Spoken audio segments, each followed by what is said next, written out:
Mi, Mami. Piye, Mas? Badhe tanglet. Iya, tak jawab yen bisa. Nah, kan jenengan gadah 3 anak buah inti to niki. Iya. Mbak Meme, Mbak Sri, Mbak Mintil. Iya. Pertama, sing paling jenengan percaya niku sinten? Jane iki aku percaya iki tenanan ki ning meme. Ning kadang-kadang yo ngregetke, tukang nilep nota. Oh, ngoten. Tapi PP ya tetep tak percaya dhek. Oh, soalnya paling Paling ngerti keadaanku dhek iki. oke. Lah sing kedua Mi, sing paling jenengan tegeli lah ibaratnya. Yen jane ki yen tewegel tenan ki karo Sri. Sri keke kur ngarai mumet ke ndas dikandani A, mlayune neng D.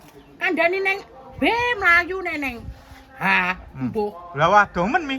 kandhani kok. Wis menungso sitok keke kur ngari budrek nang ndas. Lah lek Mbak Mintil pripun Mi? Yen mintil kae, yen omongan nyengek-nyengek, sengak, judes, ya kuwi lho. Oh, mari-mari ya, Bu. Lho, ngene iki mare budrek. Kan tak seneni. Ancamane apa?